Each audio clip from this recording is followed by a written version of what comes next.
A ver, en estadística casi nunca tenemos el lujo de trabajar con poblaciones enteras, ¿verdad? Lo normal es usar muestras, y justo ahí, en ese punto, nos encontramos con una decisión que es crucial. La pregunta es, ¿cómo vamos a medir la variabilidad de nuestros datos? Porque, ojo, la respuesta que demos a esa pregunta va a cambiarlo absolutamente todo, va a definir qué tan precisas son nuestras conclusiones. Así que, vamos a ello. Vale, para que se entienda bien por qué esto es tan importante, vamos a ponernos en una situación real. Imagina una cadena de supermercados gigante, como Food Lion. Tienen, no sé, 1.200 tiendas. ¿De verdad alguien cree que se van a poner a contar cada producto uno por uno en cada estantería de cada tienda? ¡Imposible! Sería una locura de tiempo y de dinero. ¿Qué hacen entonces? Pues muy sencillo. No cuentan, estiman, cogen una pequeña parte, una muestra, para entender el conjunto. Y la herramienta estrella para hacer esto se llama estimación por intervalo. La idea es muy simple en realidad.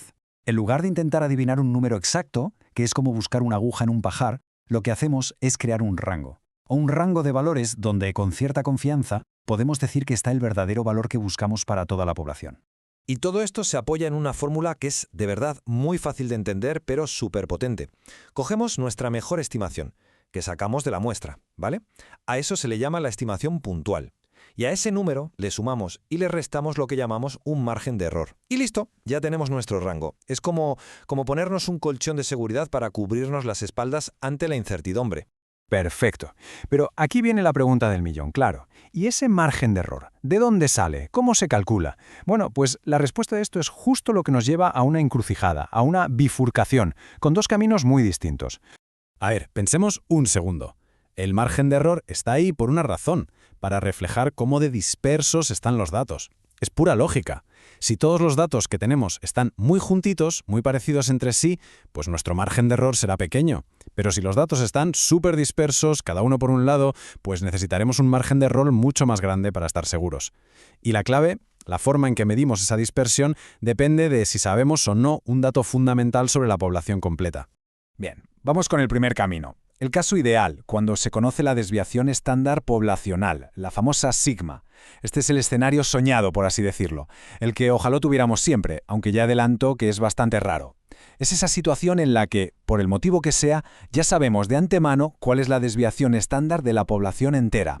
Entonces, ¿cuándo pasa esto? ¿Cuándo podemos decir que conocemos sigma? Pues mirad, hay casos muy concretos. Por ejemplo, si tenemos una cantidad brutal de datos históricos, de años y años.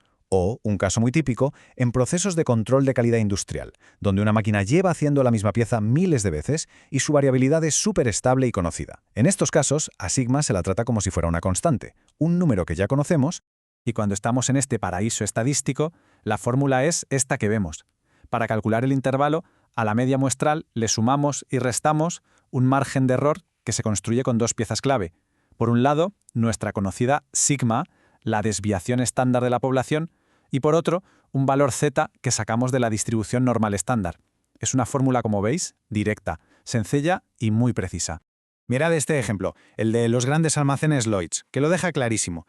Esta gente lleva años, pero años, haciendo estudios semanales del gasto de sus clientes. Han acumulado tal cantidad de datos históricos que ya pueden dar por sentado, con mucha seguridad, que la desviación estándar del gasto es de $20. Ya no tienen que volver a calcularla. Para ellos, sigma es 20. Punto. Es una constante que usan en sus cálculos. Bueno, dejamos el mundo ideal y aterrizamos en la realidad. Vamos a por el segundo escenario, que es el que nos vamos a encontrar el 99% de las veces, sobre todo en el día a día de la economía y las finanzas. Hablamos del caso en que la desviación estándar de la población, sigma, es desconocida. No tenemos ni la más remota idea de cuánto vale. Y es que esta es la norma general. Pensemos en situaciones típicas en este campo. Se está investigando un mercado nuevo, se analiza el rendimiento de un activo financiero que acaba de salir, o se hace una encuesta sobre un tema del que no se sabe nada. ¿Datos históricos fiables? Cero. No hay. La única información que tenemos es la de nuestra muestra, y con eso nos tenemos que apañar para estimarlo todo, la media y también la desviación estándar. Y aquí, atención, viene el cambio fundamental. Como ahora no solo estamos estimando la media, sino que también estamos estimando la desviación estándar a partir de la misma muestra, estamos añadiendo una capa extra de incertidumbre al problema. Y por eso la distribución normal, la de toda la vida, la distribución Z, ya no nos sirve. Se nos queda corta. Necesitamos una herramienta nueva, una distribución que sea capaz de manejar esa incertidumbre añadida. Y esa es la distribución T. Si os fijáis en la fórmula, es muy parecida a la otra, ¿verdad? Pero tiene dos cambios que son clave. Primero, donde antes poníamos sigma, la de la población, ahora ponemos una S, que es la desviación estándar que hemos calculado con nuestra muestra. Y segundo, en lugar del valor z, ahora usamos un valor t, que sale de la distribución t. Y este valor t, además, depende de una cosa llamada grados de libertad, que básicamente está relacionada con cuántos datos tenemos en la muestra. Venga, vamos a ponerlo todo junto para que quede súper claro. A un lado, el caso sigma conocida. Tenemos el parámetro poblacional sigma. Lo metemos en la fórmula y usamos la distribución z. Es el camino fácil. Al otro lado, el caso sigma desconocida, el más común.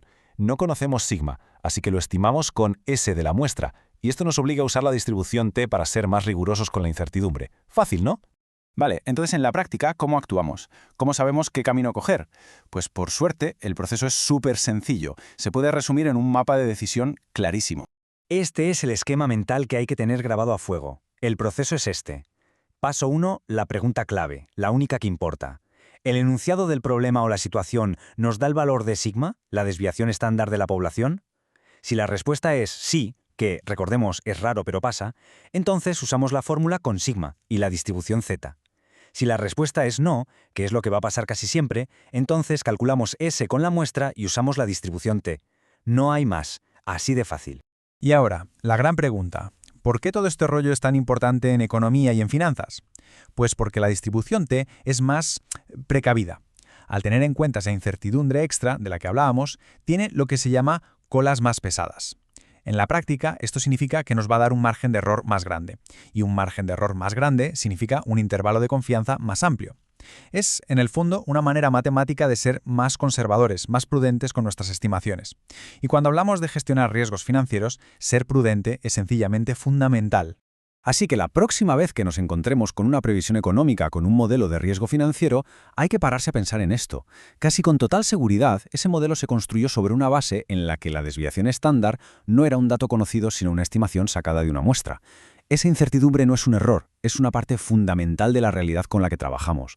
Y ser conscientes de ello, entender sus implicaciones, ese es el primer paso para tomar decisiones económicas y financieras mucho más sólidas e inteligentes.